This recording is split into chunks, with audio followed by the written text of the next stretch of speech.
back to the Discourse. As always, I am Discourse McKinda. And I'm Discourse Keller. And this week, we're diving into the Discourse head-on Discourse. Discourse. Discourse? Discourse.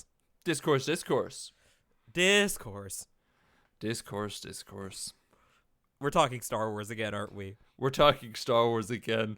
God help us, we can't escape this fucking vacuum. Well, Sean, you know what? Next week will be theoretically the last time we have to talk about Disney Star Wars for a while, because they have no idea what they're doing with the franchise and have no plans after Rise of Skywalker. That is true. We're very close. The light is coming at the end of the tunnel, unless one of our patrons makes us watch Solo again. Please don't. I know I just put that out there. I'm going to outright refuse that. There's nothing to say about fucking Solo. Pick a better movie. We struggled the first time we talked about that. We really did. All right, listen. This is gonna be a long episode to begin with. Let's not sidetrack ourselves on Solo already. All right. We're doing a double feature today. We're doing both The Force Awakens, which we have not talked about officially, and we are doing The Last Jedi again. Did we talk about The Force Awakens? Hang on. I need to double check this. We did not. I actually kept, I was thinking about it. It's the only Disney Star Wars movie that we have not officially discussed in a full episode. We probably have talked about it here and there, especially on the Last Jedi episode, but it hasn't gotten the full BADH treatment yet until now. Interesting. That kind of leaves me rethinking my introduction a little bit here.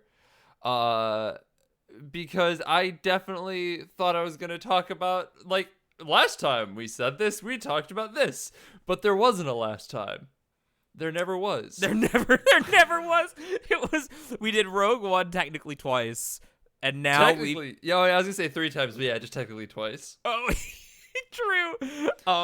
And now we're doing Last Jedi again, because we're doing this movie again specifically because, we did it really fresh last time, and it ended up being such a hotbed of discourse, as everyone knows by now. So we're coming back to it. Well, I think the other thing too that I want to talk about before we even talk about like our feelings about these movies is just I feel like I'm gonna pat myself on the back, and I don't care because I've come really fucking far from the first time we did this movie. Hell yeah, brother. Hell yeah. I remember getting caught up on weird little things that, like, watching it again, and I'm like, wait, I'm an idiot. Like, I clearly see how this fits together. Like, I'm clearly just getting hung up on, like, CinemaSins-esque nitpicks. Like, I don't think I ever went full CinemaSins, like, right. Actually. But, like, I feel like there was definitely some moments that could have fallen into that category. So, like, I just want to pat myself on the back for not being in the same place I was, and feel like I've grown as a film critic, a film analyst, whatever you want to put me as. I feel like I've grown in my literary comprehension since last time, and I think that's something worth celebrating among myself. So fuck yes, my man. Hell yeah. Jackson's regressed. Don't worry about him. He's a toddler again. Goo goo gaga ooh wah wah. Well, I mean, if anything, my opinion's pretty much the same as it was last time. So if anything, I've been more stagnant than anything, which is perhaps worrying in its own right. I mean, all right. Let's start off with we'll put a distinct spoiler tag on this one as well.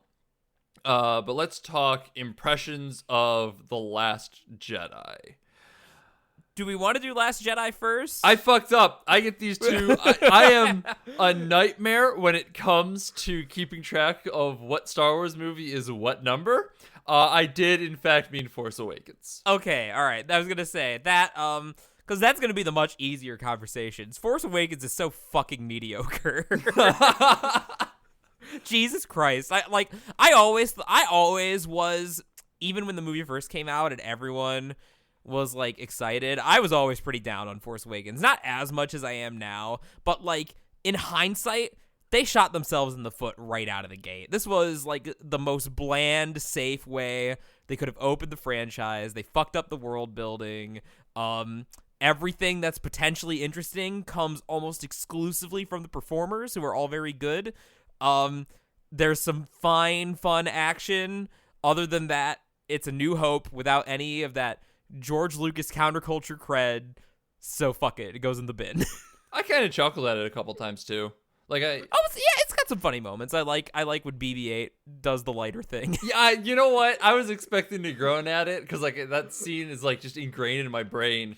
But like even then, I'm like, that was still cute. So like I'm happy that like it still has some charms to it in certain places. But yeah, I'm pretty want to agree with you on this one.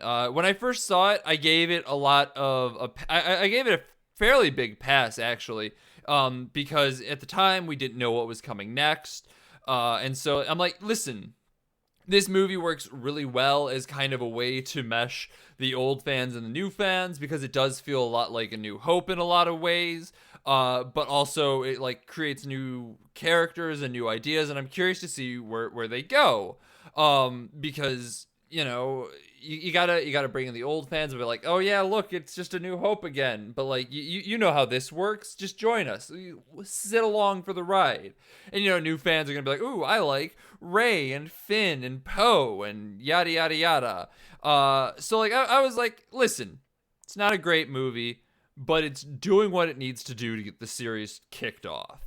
Watching it again, seeing Rogue One, Solo, and Last Jedi in the times in between. One of those is very much not like the others. Yeah, it is.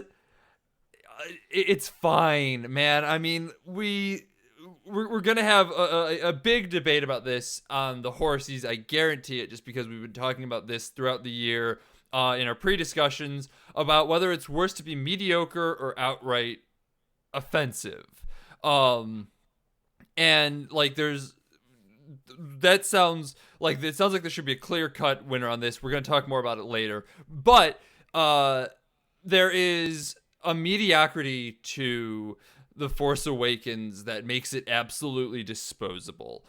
Sure, it has some interesting action pieces. It has some funny characters, some funny moments, some good characters, but like the overarching feel of the movie is so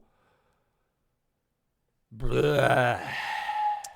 And I think it comes down to the writing being so fucking weak when you actually like take a step back and look at it. Like I guess we're still in pre-spoilers, so before I talk about the shark jumping moment of the entire franchise, in my opinion, where even when I was watching the movie at the first time, I was like, oh no, I can't believe they're doing this. We just need something from before, but bigger. So, I want to talk about Star Wars for a bit, because I feel like this context is important, and everyone jerks off about what Star Wars means, hashtag what Star Wars means to me. And there's a reason for that.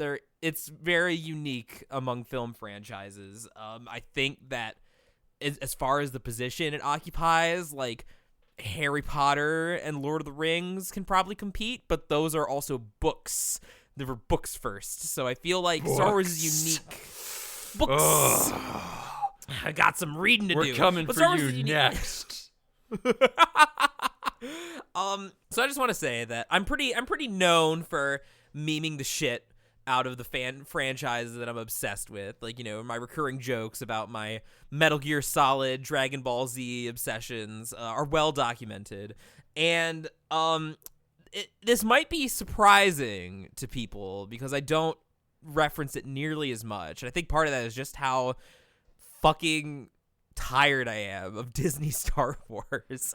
But I would put the first 6 movies, warts and all, on the prequels included, into one of those franchises that I was super duper passionate about. Like, I would, like, a theoretical episode 7, like, we grew up in that time where, like, we were, like, probably, like, 10 years old when Revenge of the Sith came out, and it seemed like the story was over, and, like, there was a whole, like, expanded universe that, like, I didn't really know. I remember but, like, getting pulled out of 5th grade because my dad took me to go see, like, an 11 a.m. showing of Revenge of the Sith. And my teacher, being just the coolest fucking 5th grade teacher in the world, gave me, like, a doctor's note that's like, unfortunately, I will not be in class for exactly, like, 2 hours 11 minutes or whatever it is.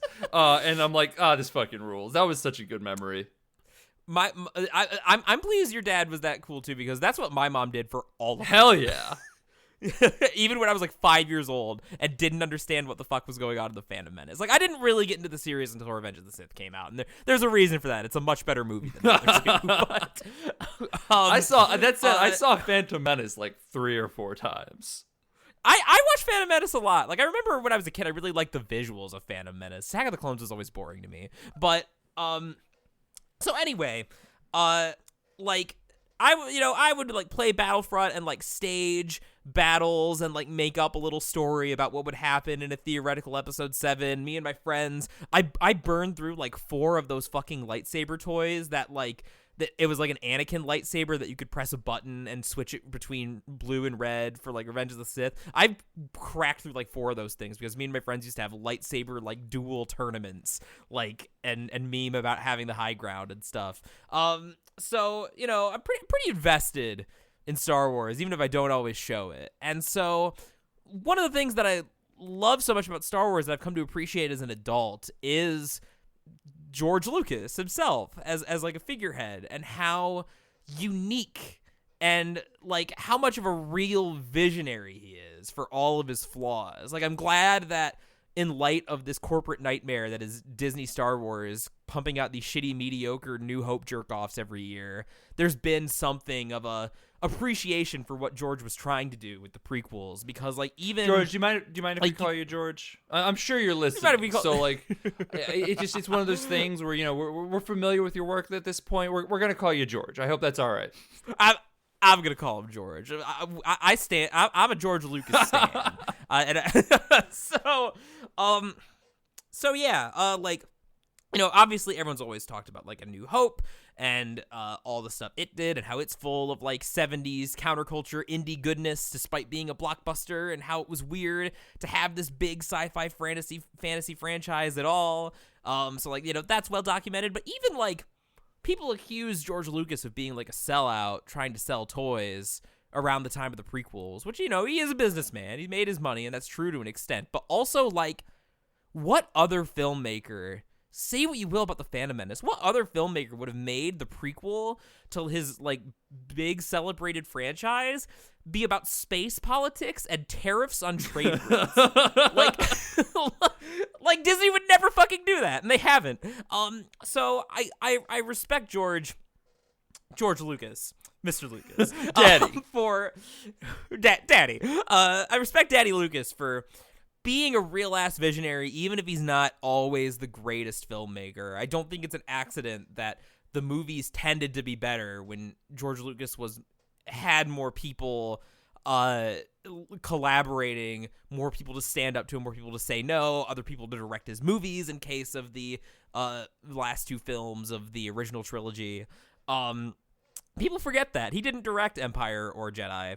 But yeah, so for all his flaws, George Lucas was a capital A artiste, which just is not fucking here with Disney Star Wars, and it makes me so upset. Specifically, Force Awakens. We're getting to Last Jedi. We'll talk about Last Jedi. We'll put a pin in that one because there's a whole discussion to be had. But certainly for Force Awakens, certainly for Rogue One, and most definitely for Solo. Like, these are all such disposable, masturbatory corporate junk. Like, I'm so tired of it. Yeah, I mean that's a wonderful way to sum up the Force Awakens, because like, I don't know, I think in hindsight too, I have to add on like what The Last Jedi does with it. I think it does take it in interesting places, and I think that like had Disney had the fucking stones to let Rian Johnson at least finish his goddamn story that he's telling with these movies, as opposed to having to hand it back to Abrams, because like the last, just as a little bit of a teaser of what we're going to talk about, like the last third of Last Jedi feels like, well shit, guess we got to wrap this up and just give it back to him now. God, it really does. And also, worse than Abrams, they were going to give it to fucking Colin Trevorrow. God, I forgot about that. Which is all the indication in the world that you need to hear to know that this has been a horribly mismanaged franchise. Oh, fuck. I forgot about Colin Trevorrow. Oh, what is he Like, even? Has he done anything recently? He did the Book of Henry. No, yeah, he did the Book of Henry, and then he did the 2 Jurassic Park movies. I don't think there was anything else, but like I can't believe they were even considering Colin Trevorrow, especially after Rian Johnson did what he did. Like, what an absolute shit show. Like, isn't Kathleen Kennedy supposed to be like this fucking like 30-year producer vet? Like, how has this happened under her rule at Lucasfilm? So we're kind of like tickling the scrot of Last Jedi right now. I'm gonna kind of explain how we're gonna do this going forward now that we've already talked about Force Awakens at this point. We're definitely gonna talk about Last Jedi here for a little bit, and then we're gonna give 2 separate spoiler warnings. One is going to be for the Force Awakens, and then I'm also going to, before that happens, give a timestamp that if you don't want to hear us talk about The Force Awakens, or if somehow you haven't seen that and have only watched Last Jedi, you can skip right to that. But we're going to talk about a little bit about like our own just personal feelings of it. Yeah, because like I think that a lot of what I have to say about Last Jedi is going to require some groundwork from what I think Force Awakens fucked up in terms of its writing. So just if you're going to skip to Last Jedi, know that we're going to spoil Force Awakens. Yeah. Well, Sean, I think you've had the bigger turnaround on this movie since the last time we've talked about it. So why don't you go first on general Last Jedi? Yeah, I think like this kind of goes back to how I've grown as a critic, because I remember a lot of my stuff about Last Jedi. Like there were moments that were coming up that I'm like, oh god, I'm gonna cringe at this because it's not gonna work as well. That like I was stupid about. Like, there's still definitely some moments of it that I think don't necessarily work, mostly from a visual standpoint. Like, I think, like, in the terms of storytelling, they work, but, like, there's some visual moments that I'm just like, don't. But in general, my feelings of it have really gotten stronger. I think I really like this movie. We're going to kind of talk about it in greater context in the spoiler discussion, because this is where Jackson and I are going to clash heads. But like, I think as a fucking Star Wars movie, this movie whips a lot of ass. I think it's cogent. It has themes. It has ideas. It plays with them really well. It feels like a Star Wars movie just in its aesthetic. Like it does a lot more to recreate that 1960s retrofuturism of the original Star Wars movies, and doesn't feel as much like vapid 2009 or whatever year it was Star Trek that Abrams did. Like it actually feels like it's part of the series rather than part of what Abrams does. Yeah, and so I'll say, because I might have been giving the impression that I'm one of the, like, anti-Last Jedi Scud Squad, and I'm not at all. In fact, I would say that Last Jedi is the best Disney Star Wars movie by a wide margin. Yeah, fuck most of the other ones. Yeah, that said, my opinion on it is actually, I was kind of shocked actually that it ended up being as similar as it was, because for our first episode, I had seen the movie, unusually for the show, I had seen the movie twice by that point. So the first time I walked out of Last Jedi, I was very in love with it. I was very elated. I was very hyped. And that was before I knew that there was, like, controversy.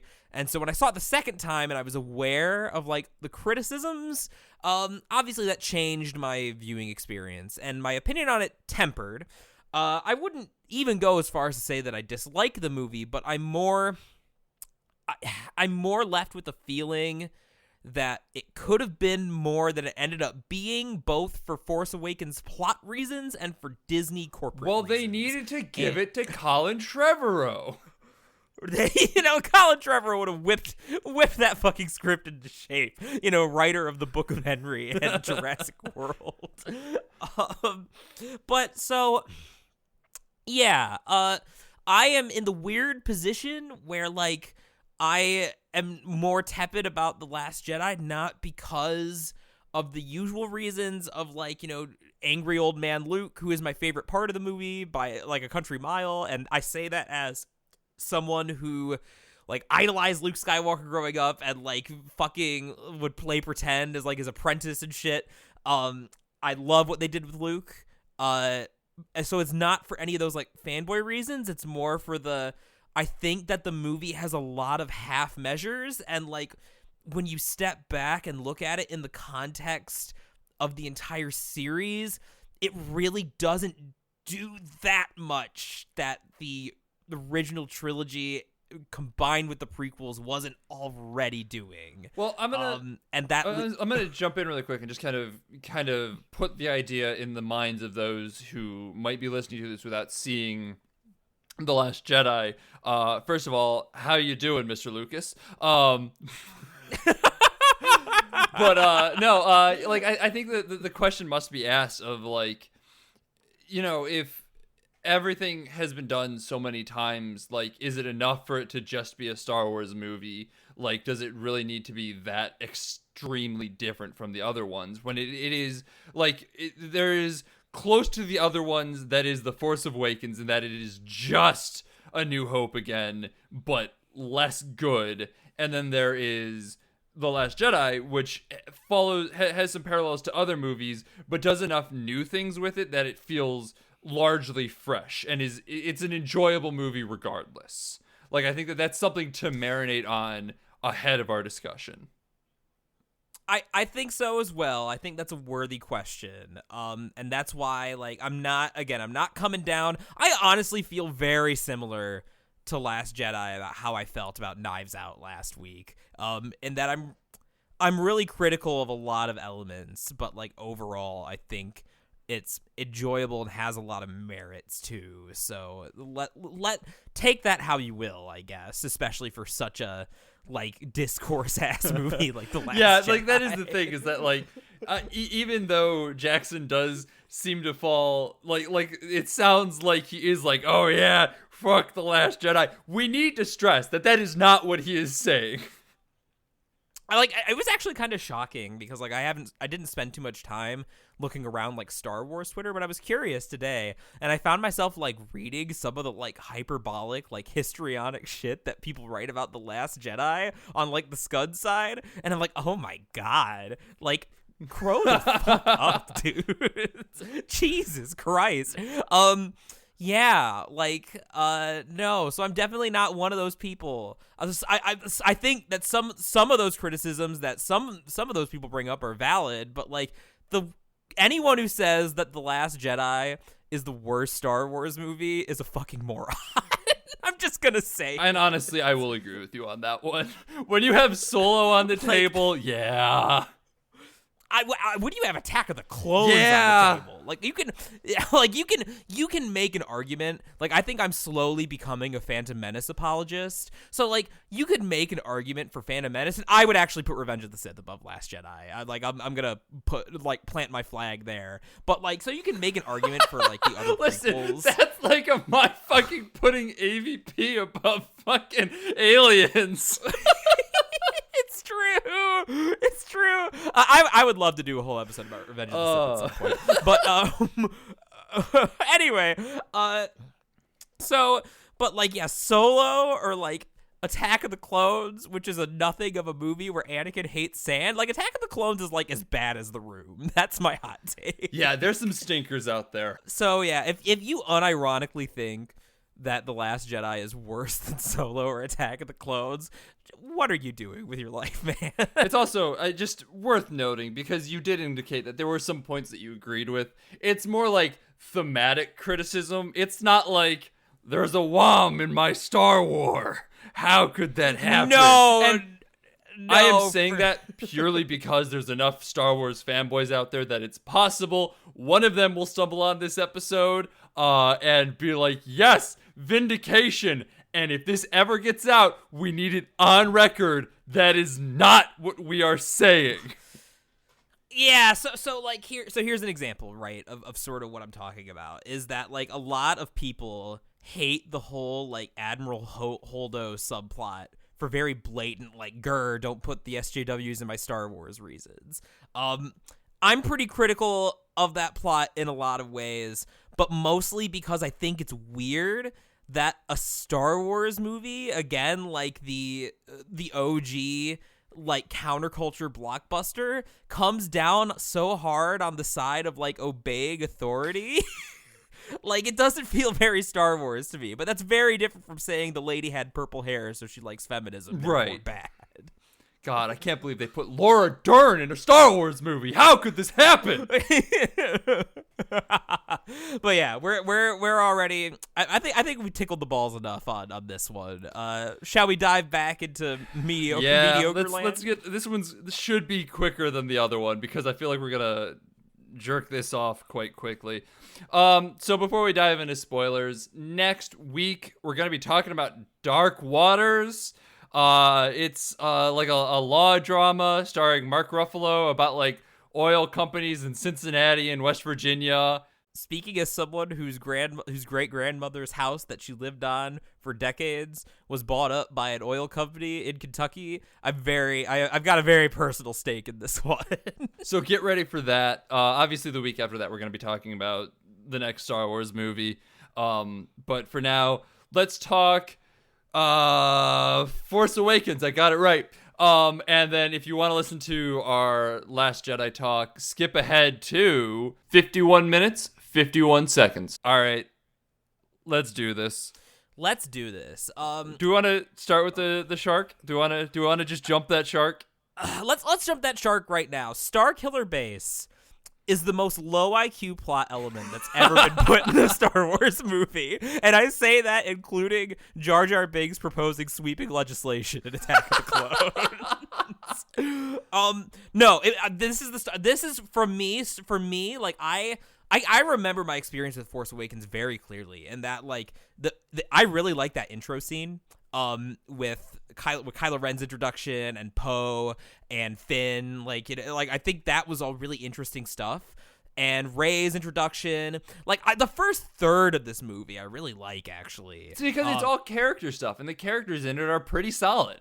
Yeah, and I think especially the performances in that regard, they go a long way into selling them. And there's some fun action sequences, but then when you get to Starkiller Base and like the world building as far as who and what the First Order is, more on that later, was already dicey.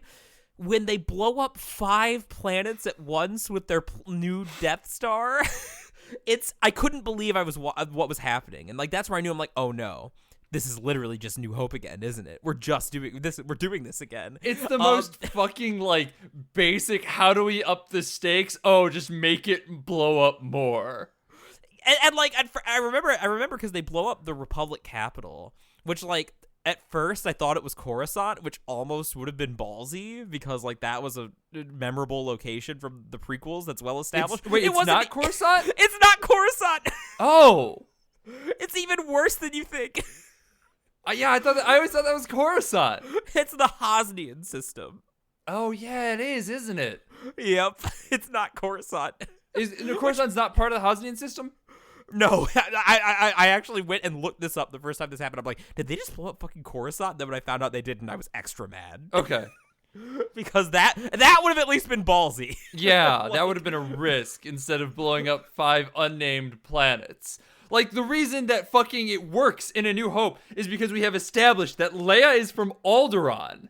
And so watching him blow up her hometown is a big deal. And this is like, those planets. What are they? Don't worry about it. They're gone. You can forget that it happened now. It's attached to a character, and it also works as like to show how much of a cold fucking sociopath Tarkin is, because like it comes after. Now granted, like we know that the planet that Leia gives is fake, but Tarkin doesn't know that, and he blows up Alderaan anyway. Like no matter what she would have done, like there's something very bureaucratic about the way they use the Death Star to blow up Alderaan, which is I think goes really well with New Hope's. Again, I keep saying it, that good old American graffiti counterculture aesthetic. And so that works really well, actually, even though blowing up a planet is usually a really stupid DBZ tier plot device. And in this, there's none of that. Hux screams, and Hux is like the biggest joke of all time. For what it's worth, I love Hux. More on how the movies establish their villains in a bit, because I think that Hux, I like what they're going for, but I think it fits into why the world building is so weird and why the First Order is just so weird. But yeah, so Hux screams for a bit, and then 5 planets blow up. We don't know who they are, what's on them. The Republic's on one of them, I guess. And then that's it. Now we do New Hope things. Congratulations, you've caught up on Last Jedi. If you've seen A New Hope, it's just that, but with 5 planets. So yeah, let's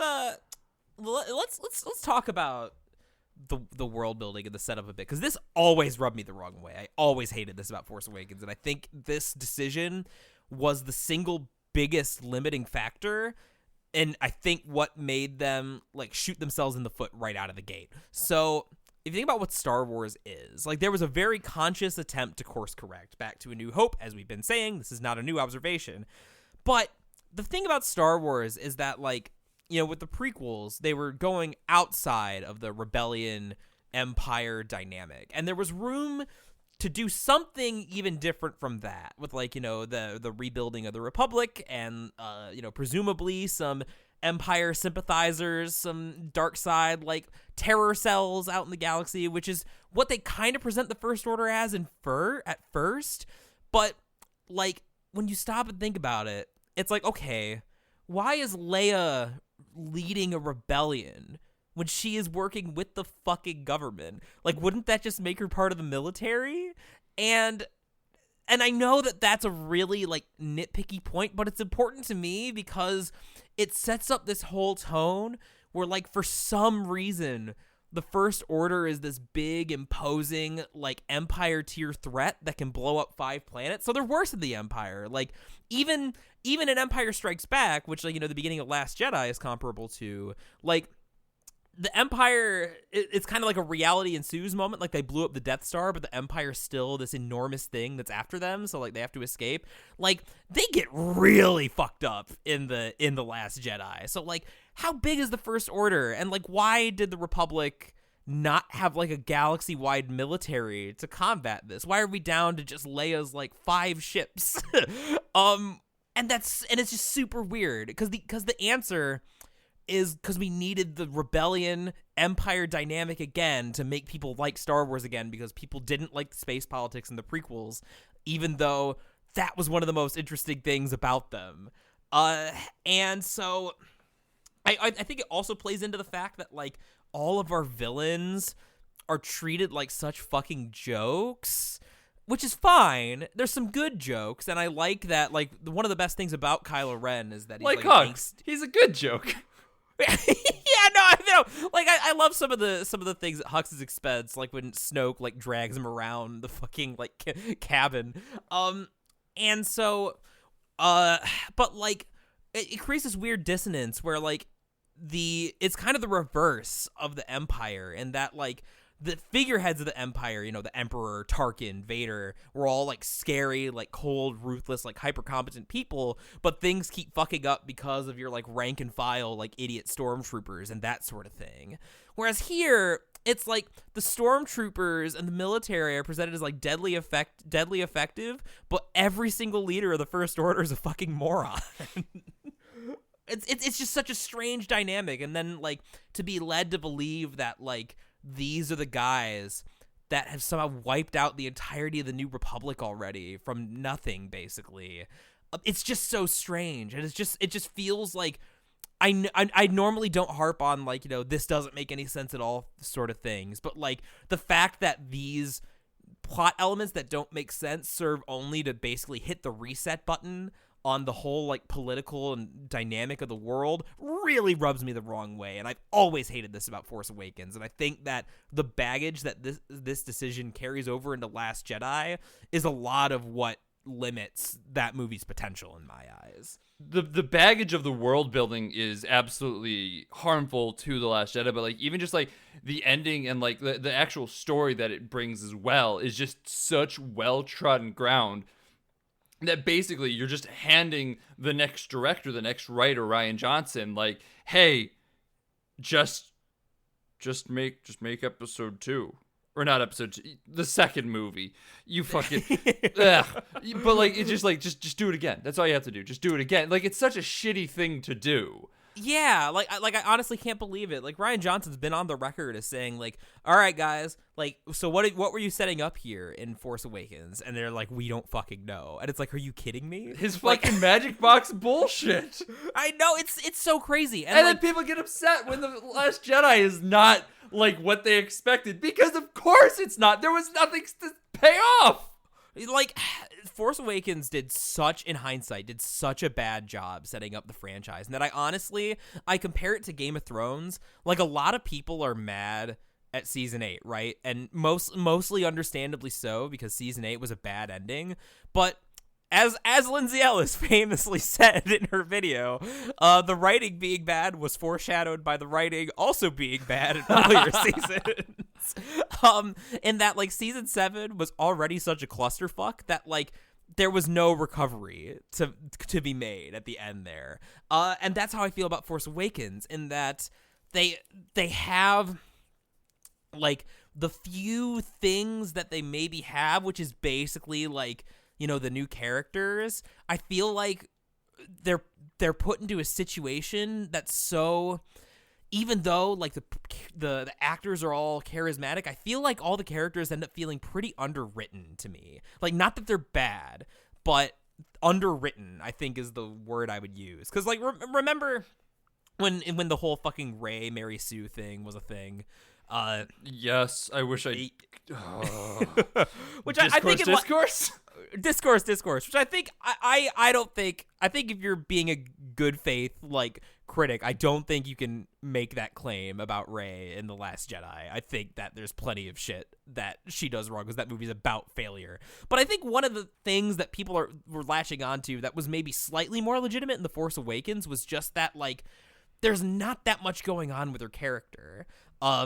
Like, so really all you're left with is the action scenes. Like, yeah, she misses her parents, and that's about it, you know? And I feel that way about everyone. So, like, Finn, yeah, he's kind of like a cowardly lion, like Stormtrooper, but that's about it. and well, like, he loves Poe. Finn does love Poe. It's so weird that Poe was like a kind of a nothing character that only got revived at the last minute because Oscar Isaac is charismatic as God, fuck. Oscar Isaac just I know, and yet he ends up like feeling like the most fleshed out in terms of writing, because even he was Kylo Apocalypse, Ren, wasn't he? He was Apocalypse. I need to rewatch that movie now that I like have a better understanding of who Oscar Isaac is. Like, that's a movie that we should talk about. We should talk about Apocalypse at some point. That'd be good memes. But so like even Kylo Ren, like I remember a big talking point was that Kylo Ren was like Anakin done right.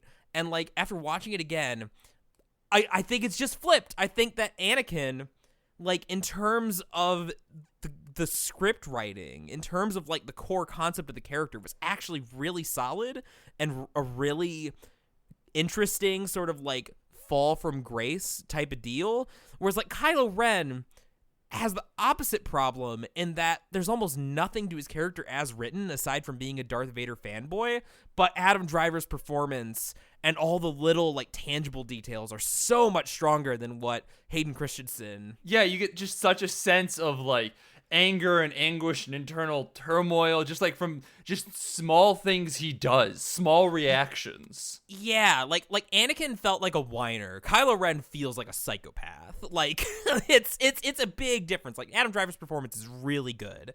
But I think that the problem when you look at the way the characters are written is that Anakin, it's not just that like his wife died and now he's sad, although that's part of it. And it's not just like there was the temptation of power and he took it. Like the route they went, or tried to go with at least, was actually pretty sophisticated. It was like, you know, that he was sin baby Jesus? Well, that part wasn't so sophisticated. I was gonna say you're getting into like the sophistication of it. Like, wait, no, he was immaculately conceived to be evil. He was immaculately conceived by Palpatine in manipulating the midichlorians and Shmi Skywalker. So, right, I mean, that's the kind of stuff that makes the prequel stupid. But at the core, the emotional core of Anakin's character is this. You have a young man in a system that doesn't trust him, that that keeps expecting like great things out of him, and at the same time keeping him at arm's length in this corrupt, like crazy religious, emotionally distant cult. Like I love that the way the Jedi are presented as kind of assholes in the prequels, and I love that they bring that up in Last Jedi. I was just gonna say that they do a lot of that with Last Jedi, which is probably why Lucas likes it as well, because it kind of continues his idea of who the Jedi are. Yes, and because that's what I always liked about Luke's character, was that he was a Jedi without the baggage of the organization, which is why he succeeded where they all failed. And I think that's what makes that character such a good like hero character. And whereas Anakin, he does pretty terrible things. He slaughters the younglings, but like animals, and he slaughtered them like animals. So, but like just between everything that happens and all the different like competing pressures and like how like everyone's like when he goes to Yoda, I think one of the best scenes in Revenge of the Sith was when Anakin goes to Yoda in confidence about like his real ass like fears and anxieties, and Yoda basically blows him off like, fuck your loved ones, focus on the Force. And it's like, gee, Yoda, that wasn't helpful at all. Like that's some real shit. That's I like it when I go to my therapist and they're like, yeah, no, fuck you. Yeah, like that's the system failing Anakin. So there's a really interesting, tangible thing to Anakin's character, particularly in Revenge of the Sith. And Attack of the Clones is mostly whining, and why am my mom's dead? But so with Kylo Ren, it's like what does Kylo Ren have to be so sad about? That, well, Han Solo didn't love him, I guess, which we don't really see. And that Snoke has been poisoning his mind for a long time, which isn't sort of rooted in any sort of real human emotion like Anakin had. It's just, Star Wars mystical mumbo jumbo light and darkness stuff. And so even though like, the old movies are accused of having the spiritual, like good versus evil oversimplified thing, I think with Kylo Ren it's more oversimplified than ever, because he has no real concrete reason to feel the way that he does other than Star Wars things. Just Star Wars things. Hashtag just Qui-Gon things. Before we move on to the next thing, because like I said, this is gonna be a long episode already. We're sitting somewhere around 40-ish minutes already. Yeah. I do just kind of want to jump in and talk a little bit about why this movie kind of feels so slow in a lot of ways, and like why it's so easy to just kind of zone out and ignore it. Slow is a good word. That puts my feelings like perfectly. Yeah, slow. Because like I remember watching this and like. I'm like, all right, listen, I have to watch this movie. And yet I kept finding myself looking at my phone. And I'm like, God, no, put your phone down. You have to fucking focus on this movie. But I kept just like feeling myself wander. And like, I think there's a lot of reasons for it, but I think it really boils down to a combination of already knowing the story, just like because it is A New Hope again. And also just like the gratuitous amount of like extra fluff in here, because there's a lot of little things that are just there mostly to be reminders of remember Star Wars. Yeah, like it's actually crazy. Like I haven't thought about this. Last Jedi is like half an hour longer, and that movie felt way shorter than this. Yeah, no, for sure. Because like there's just a lot, like they'll dig it through a bag. Oh, look at this! It's the fucking training ball from previous movies. Don't need that. That's a completely superfluous scene. And like, if it was just that, yeah, sure, fine, whatever, who cares? But it's nigh constant. It's like as soon as we meet Han Solo, and it's like as soon as we meet Han Solo and Starkiller Base does its thing, like the movie is over in terms of interesting things. It's all remember King Kong, remember Captain Planet, remember Luke Skywalker and the Sand Planet. Like, Jesus Christ.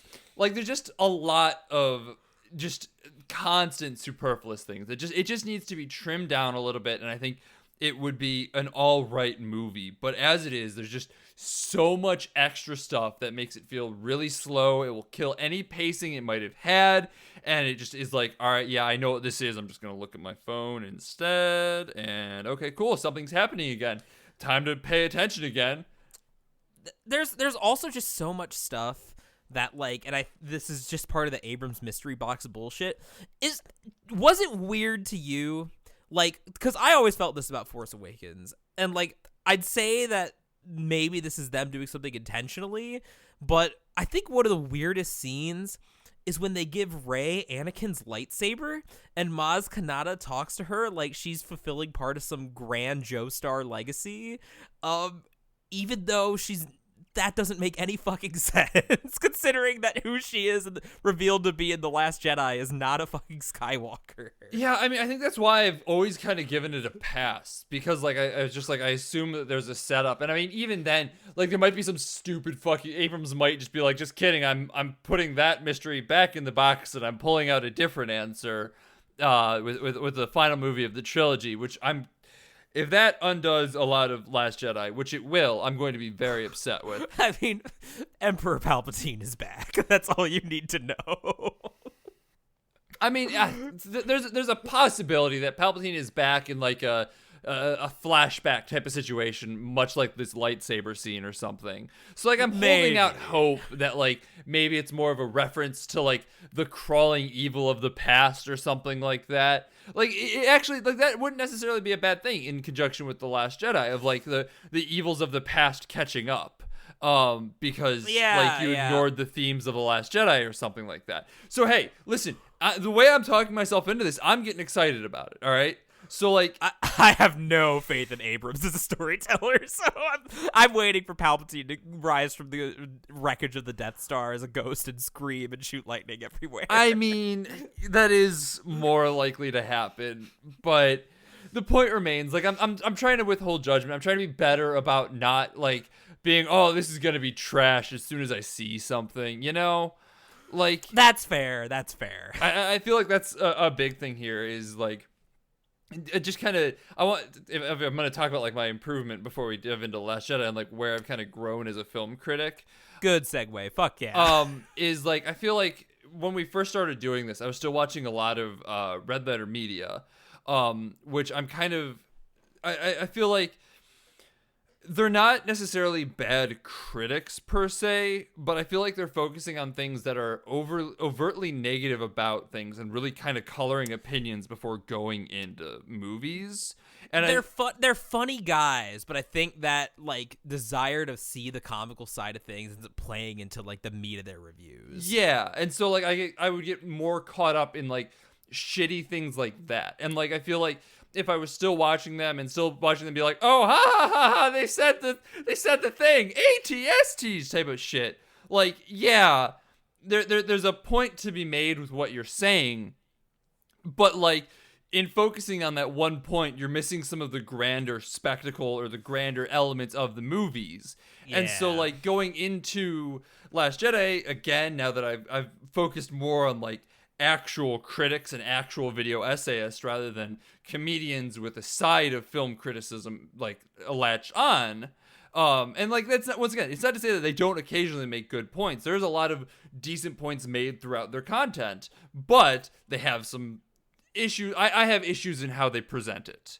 I mean, as long as we're like, you know, doing the discourse, I think the thing about Red Letter Media is that I think it's a time thing too, and that like when they were starting off like those original Plinkett reviews, or even that Jack and Jill Half in the Bag, like I think there was a more concerted effort to do like high quality content, and I think that YouTube rewarded that more back then, whereas now like I think part of it is just the pressures of like, you got to put out shows every week, and you know, we got to make these more low effort, just sort of off the cuff discussions, which means there isn't quite as much time to think about it. Right. Now that we're talking about Star Wars and Half in the Bag and Red Letter Media, because I guess those things are all connected. I mean, they kind of really are, honestly. Yeah. Like, there's a huge chunk of the discourse that does cite them, and I think like even citing the huge chunk of the discourse citing them, I feel like a lot of them cite them wrongly.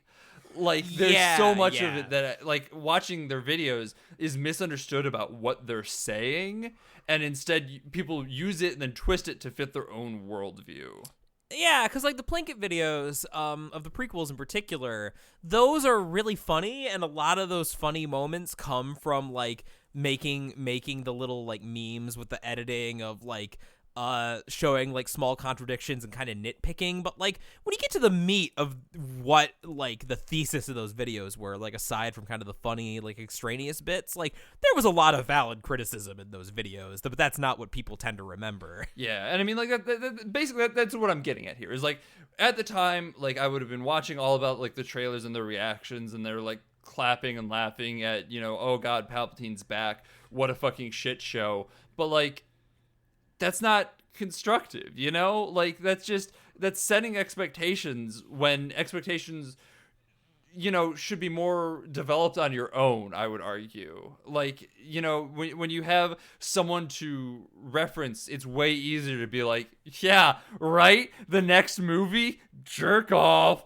As opposed to being like, I've come to this conclusion unto myself. This is where I'm at with it. Like, there's a multitude of paths that it could take, and it might not be what they are saying. Like, they're just banging one out. If I'm clearly very big in jerking off today. I don't know why. I mean, it's Star Wars. Yeah, fair. But like that's really what this boils down to. Is I think, like, if you are looking to get further into, like, genuine criticism, like, it's not a bad Red Letter Media. I don't think is a bad place to start. But, like, you have to read more than just them. Yeah, for sure. So, do you want to talk about Last Jedi now? All right, let's dive into it. Let's split this watermelon wide open and take a look at the juices. So, spoilers for Last Jedi now. I think first things first, I do once again just want to say that I really fucking like this movie on a second watch through. It feels like a Star Wars movie. There's so much to it that is really engaging and competently done. There's a lot of there's actual themes, there's actual ideas. Some of them might not come to full fruition if you ask Jackson. I think that most of them work if you kind of disregard some of the final act, but even some of the final act does play into them. But I think it is a movie that also has to work as the second movie in a trilogy of movies made by other people.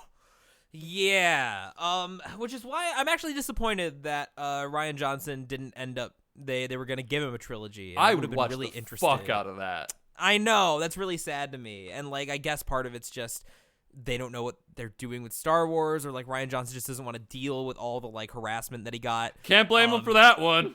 Can't blame him for that one at all. But yeah, that's disappointing to me. But on the other hand, it saved us a David Benioff and Dan Weiss Game of Thrones Season 8 shit show Star Wars 2, because that's no longer a thing. So, I mean, take the good with the bad, I guess.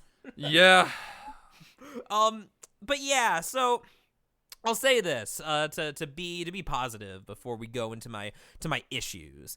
One thing that I think is notable that people should take more notice of is that George Lucas, my man George, my Daddy Lucas, when asked about his opinion on The Force Awakens, very, very, like, thinly veiled criticism where he said, well, the fans will like it. And knowing how George Lucas feels about the fans, yikes.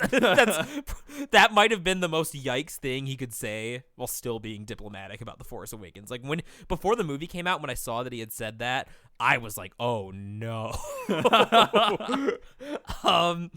But he apparently was really enthusiastic about The Last Jedi from what I've heard. And that's not surprising to me.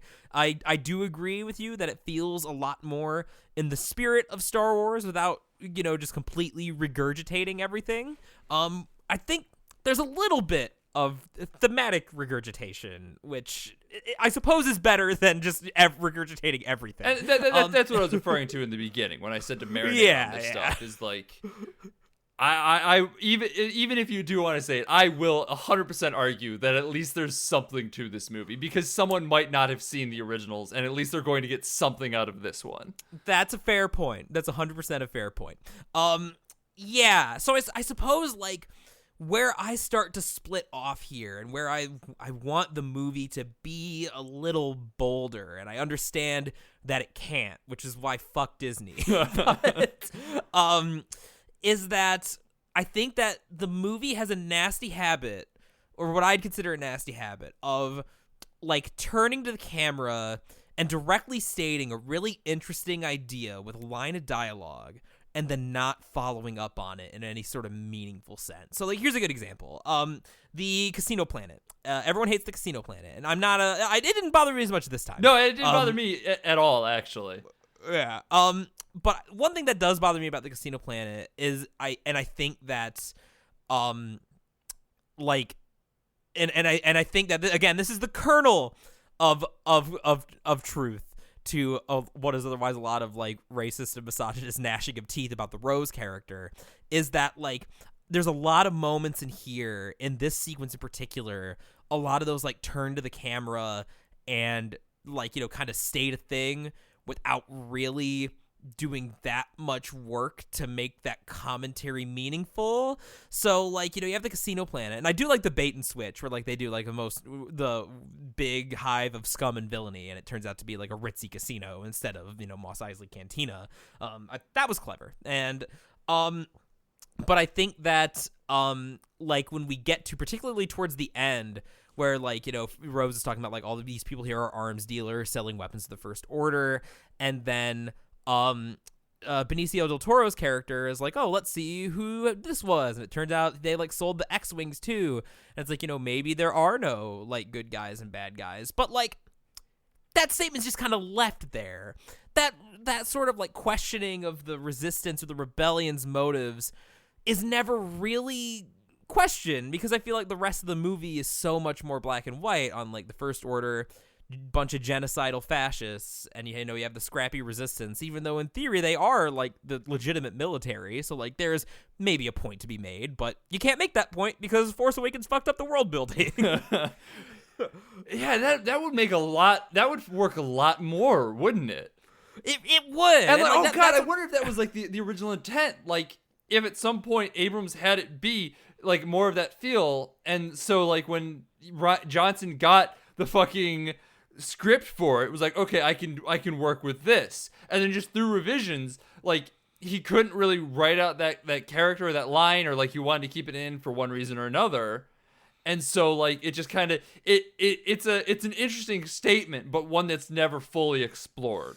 Yeah, and so it's not like I mind, like people are like, grr, like the SJWs are making political commentary. Star Wars is always political. Star Wars is always leftist, I'd go as far as to say, like seriously. But like, so the thing is, and I think this is actually in terms of themes, if I want to dip my toe back in this, because I referred to it earlier about the Holdo subplot, is that I think that because it's coming from Disney, I think that the one like element of Star Wars that's sort of compromised is that like genuine anti-establishment, anti-authoritarianism that's been in all of them. Because like even in the prequels was the first time where we saw that the heroes were on the side of the establishment, and that's notably when we see the heroes as less like the scrappy, lovable band of rogues and more as a incompetent, corrupt, bloated cult of horrible, failing democracy. And so it's almost like we need to have that, so we make the resistance so they could be the rebels, except just kidding, they're just the military. But also, like, I think that's one of the reasons the Holdo subplot rubs me the wrong way, is that, like, it comes across as kind of, like, there is a sense of, like, you know, all right, like, you know, Mr. Man, you're being a, you know, cocky flyboy, like toxic masculinity, and, you know, that's no good, which is fine. But what's less fine with me is that, like, in practice, you can also interpret that subplot as, like, everything would be fine if you just shut up and followed orders, which doesn't feel very Star Wars to me.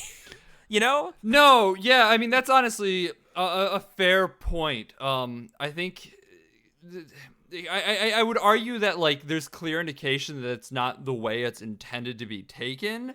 But like that does not invalidate like the interpretation of it, of course. Death of the author, all that good shit.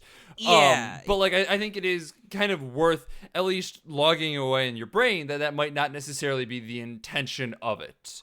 No, because it's definitely supposed to be more of like you could see how it's supposed to be like more empowering to have this female character who's not backing down and being kind of a harsh military commander, and like that's meaningful in its own right, perhaps. But again, within the context of this particular franchise, like this is kind of the first time that's been the outcome of like authority. Like usually when characters unquestioningly follow authority, you end up getting like fucking Darth Vader and the Emperor. Right. No, I mean, that is an interesting point and not one that I kind of really thought about at the time. I kind of want to really quick just kind of talk about how we came into this. I feel like I mentioned it briefly during our pre-spoiler discussion. Yeah. But we were we got a little heated in our pre-discussion, actually. I almost wanted to save it for content. Yeah. We were getting into it. Which we talked about it. We kind of realized that that's not really. We tend to be a little bit more laid back on this podcast, unless we're arguing about Serenity, whereas then it's fucking memes. And like I think that's like I feel like just yelling at each other doesn't really work for like. There's enough of yelling at each other in the fucking discourse that I feel like an actual earnest discussion is way more valid. But like you, as someone who has lived Star Wars their entire life, like lived, breathed, slept Star Wars for so long, definitely came into this with a little bit more of an eye for the broader. Its broader place within that universe. Yeah. Whereas I came into it, despite I grew up loving Star Wars as well, but I don't have as much of an attachment to the original trilogy, weirdly enough. I don't know how many times I've seen them, but I don't think it's that many. I think I might have actually seen the prequels more than I've seen the original trilogy. I think I have as well. I think actually the movie I've seen the least is New Hope. Interesting. But I think that's just a product of the prequels being the new hotness when we were kids. No, absolutely. So like as much as I do love the originals, like I don't have them as much in the forefront of my mind when I am watching these. And so like especially in general too, like I tend to try and absorb media in a bubble and then add outside context later. Like that's why I like talking to Jackson. That's why I like this podcast, is because Jackson does add a lot of outside context to situations I would have otherwise missed. Like I'm very much like insular in my critiques, in that like I think a lot of the themes work because they work for this movie. They play well. But if you then ask Jackson, they've been played before within the same universe. Yeah, and so that's kind of where I think, like, in general, I not just in terms of, like, my critique, but in terms of, like, what I enjoy, I really like getting into, like, not just the lore. I think when you say that, like, I'm really into the world building or, like, the lore that has the connotation of, like, just kind of pointless bullshit. A Wikipedia editor? Yeah, I like these sort of long franchises, particularly like I got a soft spot for like generational sagas like Star Wars. Like if you notice, like Dragon Ball is like that, JoJo is like that, Zelda is like that, Metal Gear is like that. Like all the shit that I obsess about tend to be these long epic like things that have like motifs and shit like repeating and how that all plays together. Like so even though like JoJo's Bizarre Adventure is a big dumb stupid show about burly men punching each other, there also still is, despite that, the whole like legacy aspect, which is something that's really interesting to me. So it's hard for me to not look at the whole grand scheme of the series, which is why I think actually, like I was thinking about this earlier, why Return of the Jedi is my favorite Star Wars movie, and that's not at all a popular opinion. I think that Return of the Jedi plays better because and it's so strange because before I decided Return of the Jedi was my favorite was Revenge of the Sith. But I think Revenge of the Sith's existence makes Return of the Jedi a lot more resonant. Like, as I was thinking about it, I've never really, like, been attached to Star Wars, like, because I became a super fan with Sith, so I had seen all the other movies. But, like, otherwise, I hadn't really lived in a world where, like, I had watched the originals and really got them without having seen the prequels. So in Return of the Jedi, that whole, I love like the sequence, everything involving Luke and Vader and the Emperor in that movie.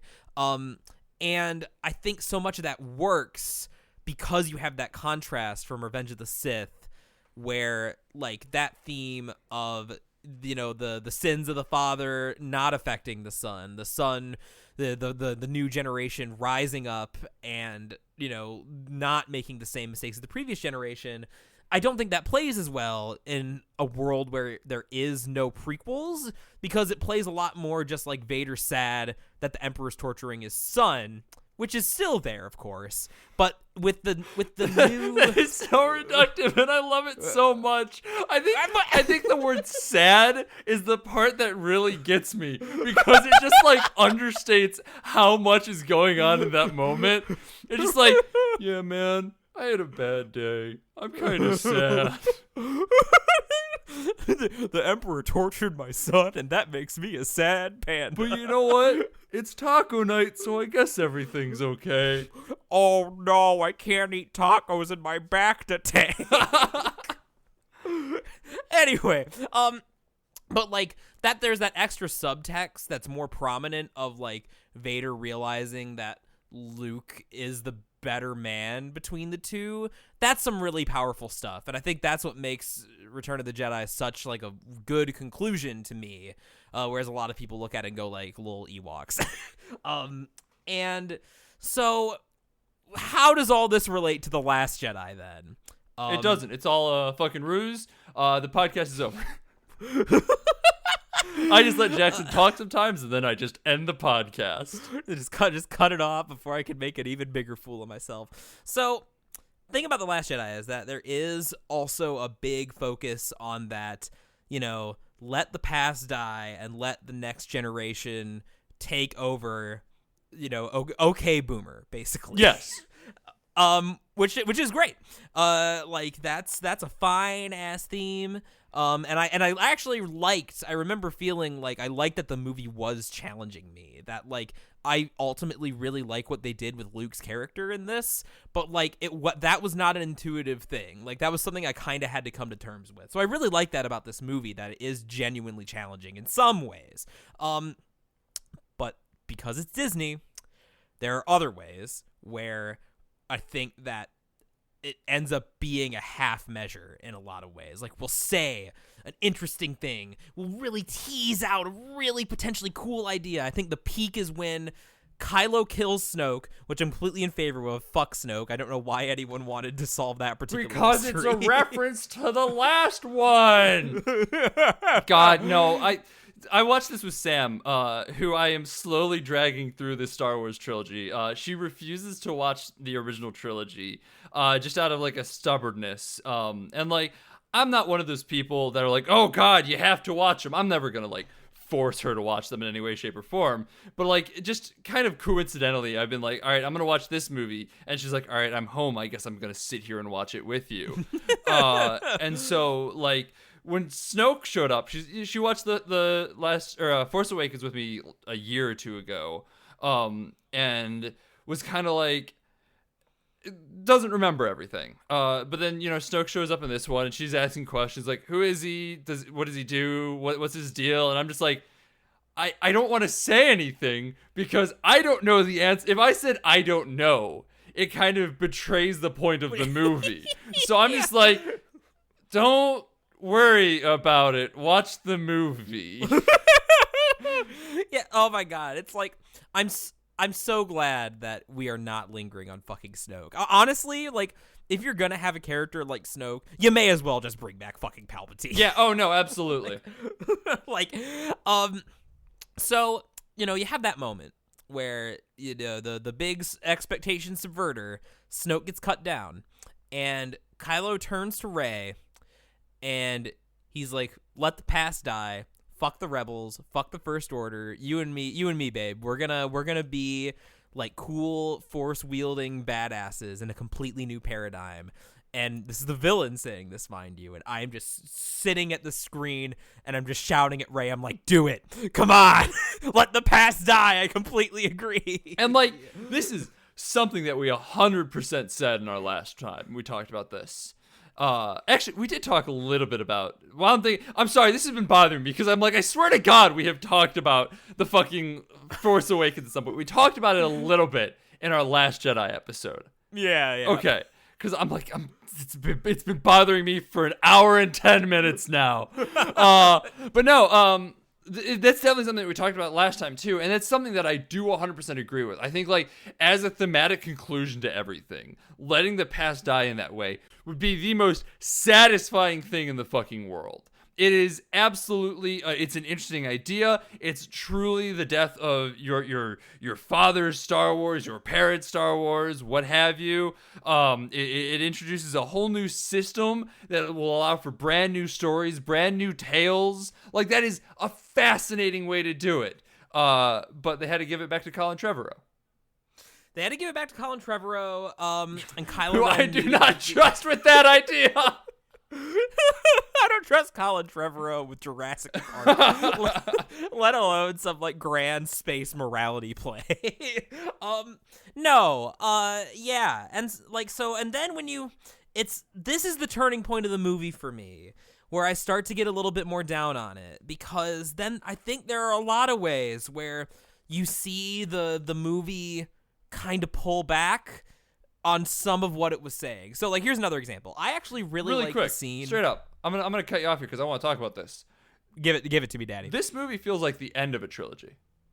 I've heard that observation made a couple times, and you know what? The more that we're sitting here talking about it, the more I agree. Because even the last scene with the kid picking up the broom feels like the final handoff. Yes, it does. And I think it would have been more effective that way. Because that's one of the things about. Because all right, I don't want to get into Luke's death right now, but there's something about the way that's played in conjunction with how predictable Han's death was in the last movie that I think sort of rubs me the wrong way. But like, so here's what I mean when I say the movie kind of pulls back. I actually really like the scene where it's where Luke is ready to burn down the life tree with the sacred Jedi texts, like, you know, that whole business. And then Yoda shows up, and it's nice to see Yoda acting not like an asshole like he was in the prequels. It's nice to see, like, you know, charismatic Yoda again.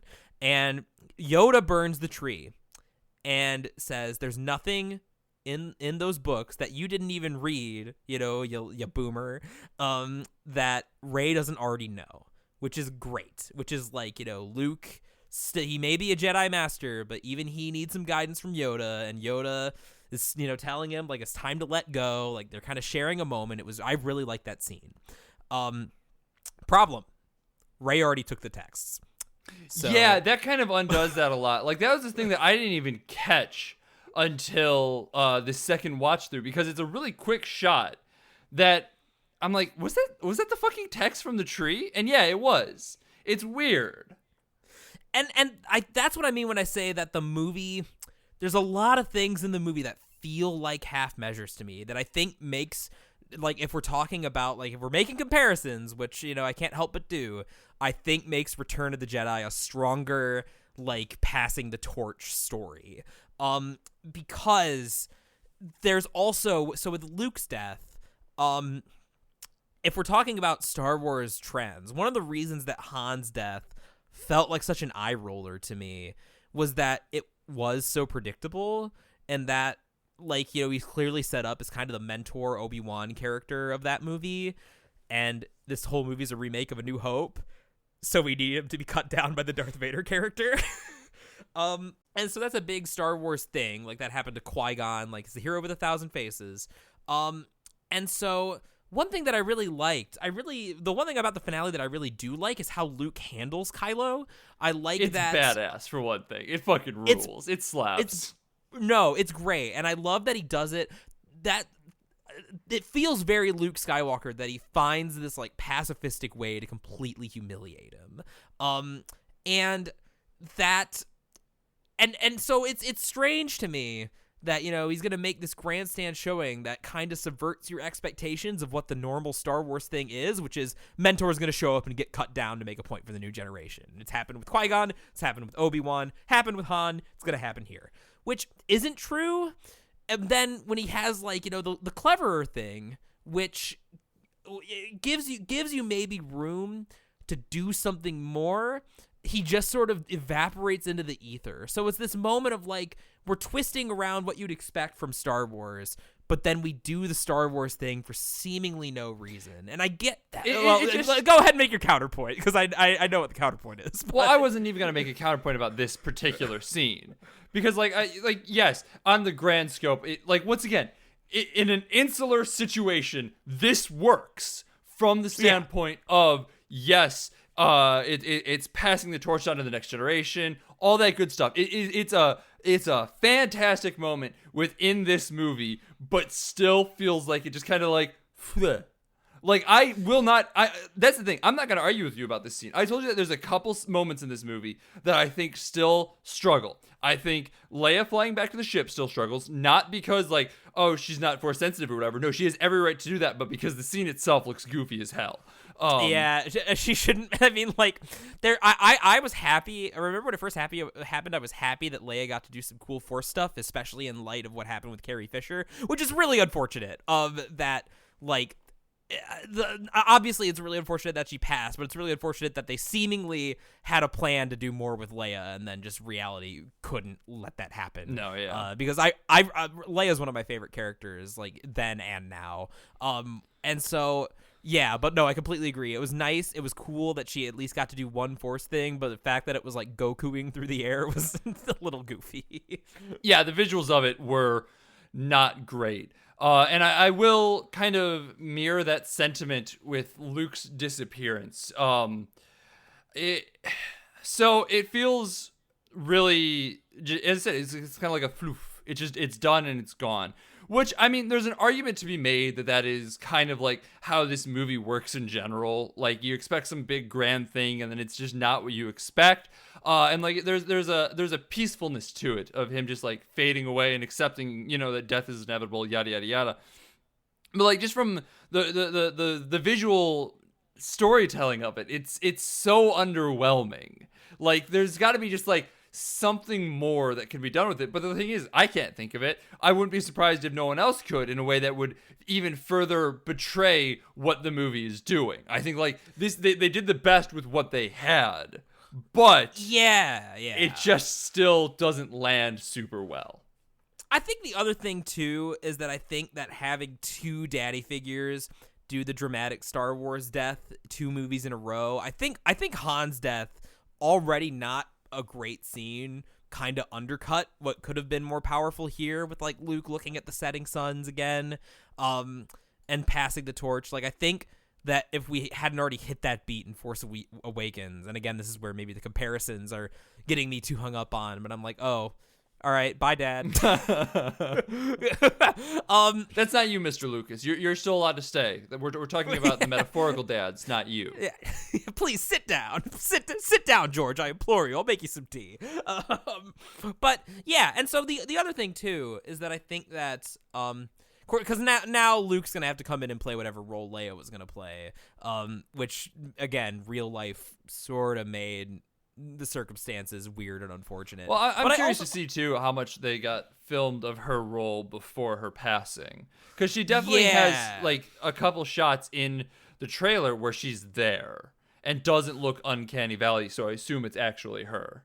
Yeah, I'm assuming they had some footage. So we'll see how that ends up playing out.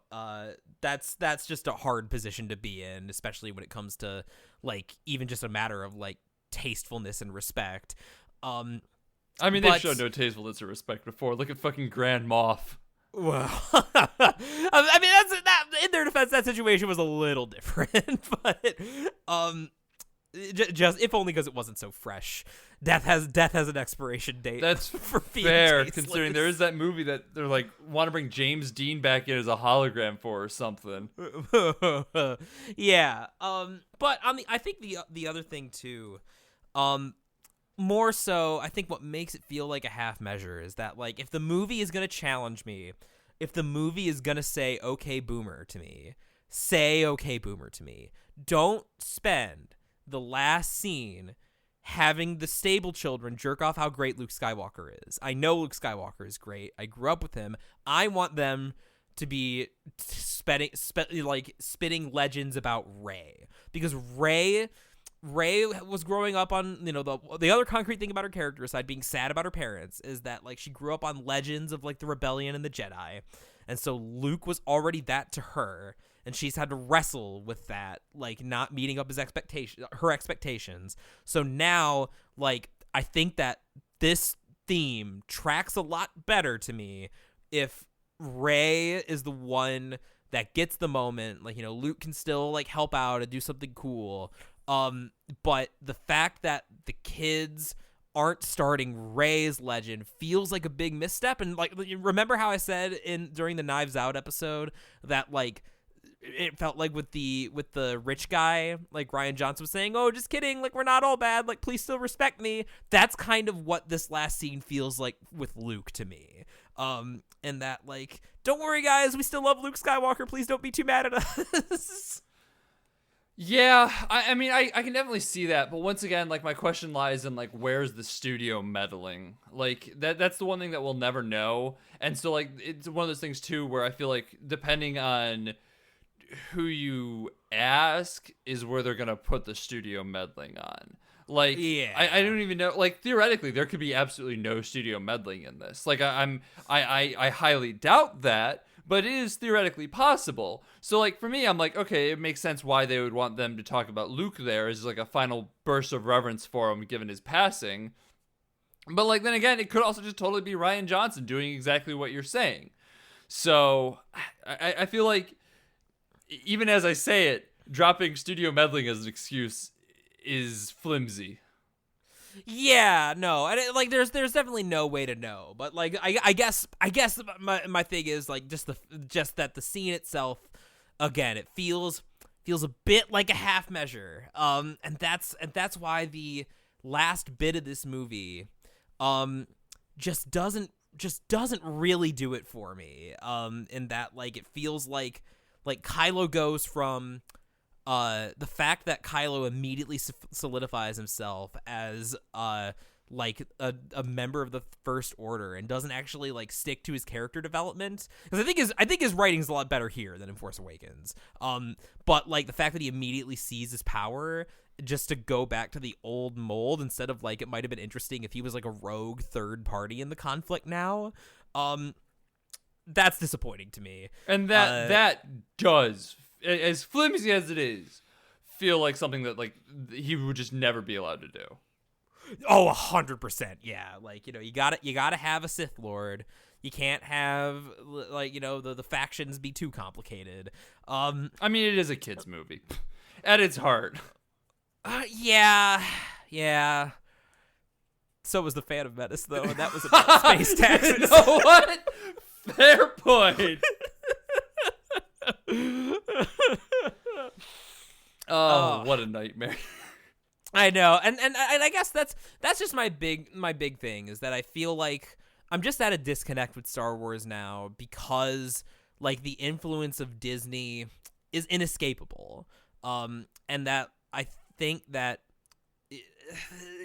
and that's just like their brand too. Like that's how they always do things, very producer heavy, very like studio mandate, and it's worked out for them monetarily, obviously, but. Forgive me if I'm nostalgic for when it was just one crazy bastard named George Lucas putting Jar Jar Binks in the movie because he had a really bad, ill-conceived idea, but he did it anyway. I mean, I wonder if part of this too, because now that you've seen 2 Rian Johnson movies within like 2 weeks, 2-3 weeks.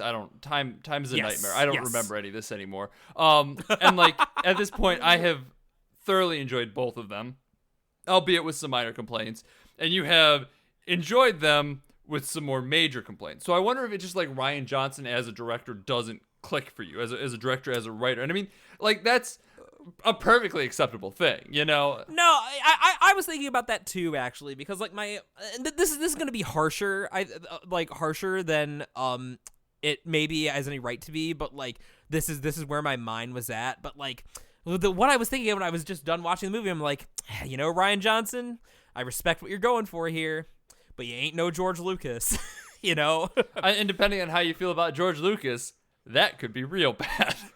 Yeah, exactly. But no, I think that's the big thing here is like I think this year as we're coming into the close here has been kind of a year of reflection for us in the podcast because like up to this point, our first year we were pretty hardcore in agreement with what each other was saying, but I think as both of us have kind of developed our own taste through like weekly watchings of movies and whatnot. We're kind of starting to see the difference in how we view things, and I think it's a really good thing for the podcast because like it's always been that you've been a little bit more theme heavy. I've been a little bit more like mechanical property. Yeah, property. What the fuck does that mean? But like more mechanically focused, like in the scenes and shot construction, like where the fluff is. And I think like that kind of creates a really interesting dichotomy between us where like, yeah, there are movies that we agree on, but like a lot of the movies that even we agree on, we have like a very distinct take on them that I think presents a very interesting situation. It does present an interesting situation. And I'm sorry, but your very heartfelt analysis of where our show has been going has reminded me of a complaint I had with Last Jedi that I wanted to air. God damn it. I was trying to end on an uplifting note. What? No, but while we're thinking about the meta stuff, I did just want to mention this. And this is not just Last Jedi. This is Force Awakens as well. Force Awakens is more guilty of this, in fact. Shocker. But like, right. But one thing, I think the other reason, that like as far as a story of like redemption and succeeding where the previous generation failed, why I would hold the original trilogy in higher regard than Last Jedi is that it was just about those things and it wasn't about Star Wars. And I think that obviously like all the new movies are going to jerk off over the fact that they're Star Wars to one degree or another. I wonder if part of that is just like the revelry of the directors or reverence of the directors. I think that's a big part of it. Honestly, I noticed a very similar thing in like not so much recently, but like back like after Braid had first come out, like indie games, like every single indie game was like had maybe too much reference for like the 16-bit games. And I feel like were you going to say something? I thought you were going a different place with that. I was going to make a joke about Super Meat Boy, and then that kind of doesn't play because Super Meat Boy is kind of 16-bit in its own way. So yeah. I thought you were going to go a little too up its own ass with like its own ideas and reverence, and then you didn't. So never mind. Amazing. But yeah, but that made a lot of sense that like, you know, those are the games that indie developers were playing when they were kids. Those are the games that they could realistically make. So like there's definitely a bit of that with Star Wars too, but I think that it's just so hard or you know, no, it's impossible for me to separate Disney the corporation in all of this. Like, of course we're going to lionize Star Wars. Like, of course it's important that we pass Star Wars on to a new generation, not because of the ideas, but because Disney needs to sell new merch to kids. And like it's that cynical core in it that like I just can't get over. And really, like, the more that I think about what Star Wars is, like the identity of the series, like I don't think there's a worse company to own it than Disney. Like, I really don't. It does kind of play right into the hands of that corporation that Lucas railed so hard against, huh? Yeah, like, because again, that was the thing, is that, like, everyone was always like, oh, you have the Ewoks, you have Jar Jar, like, George Lucas is trying to sell toys, which he was. Like, you can look up a lot of stupid Phantom Menace merch that will probably give you nostalgia blasts, as I know it did for me when I saw some of the dumb garbage that was available for God, purchase. Can we talk about the fucking Taco Bell promotion? I had so many of those. You literally could not, particularly by the time Revenge of the Sith came out, you could not, like, turn in a store without seeing Darth Vader or Yoda's fucking face on something. And that has persisted for 10, 15 years.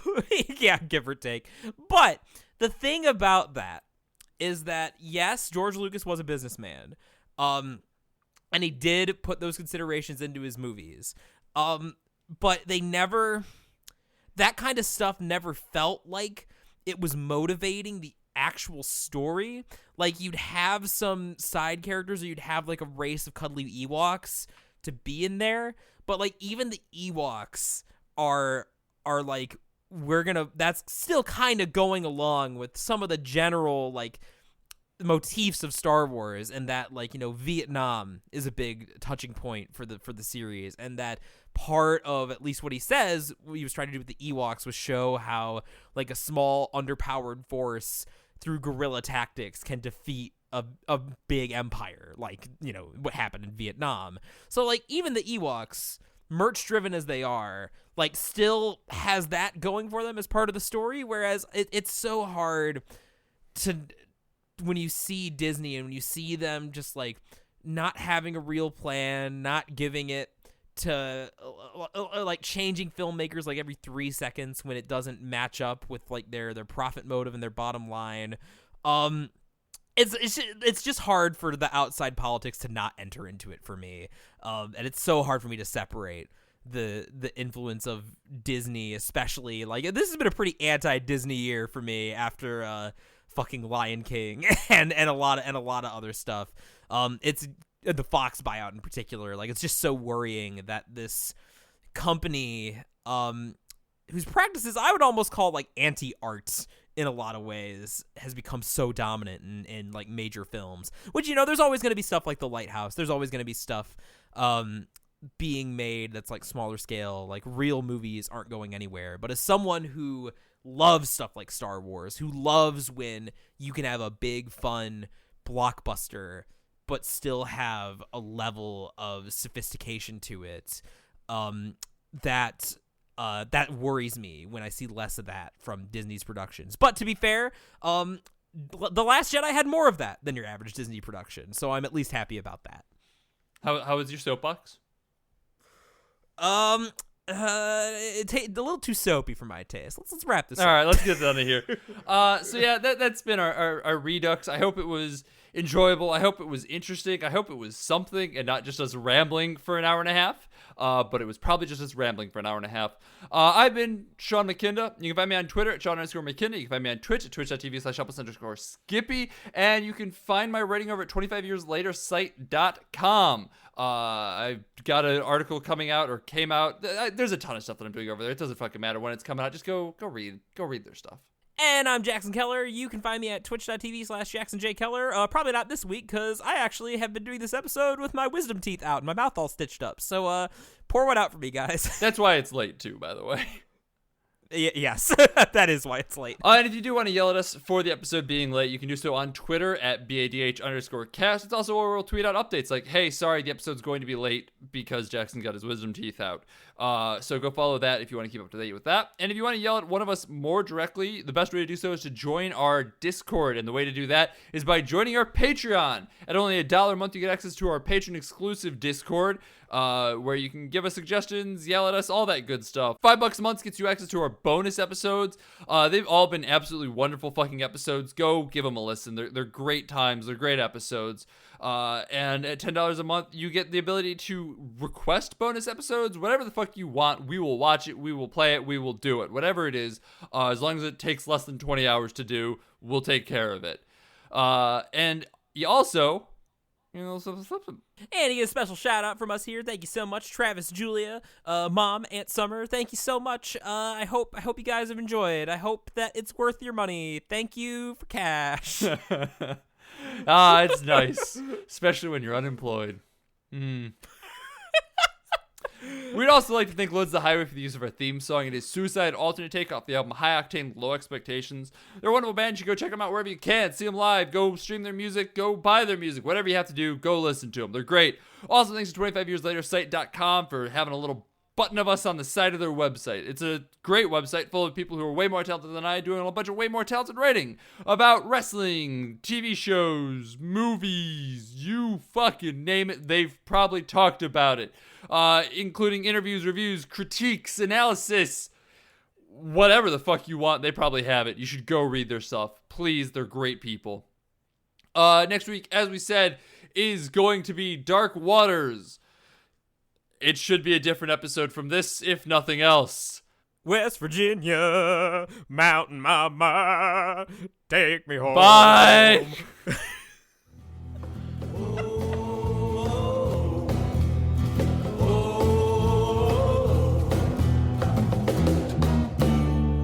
Don't you go into the ground. Don't you go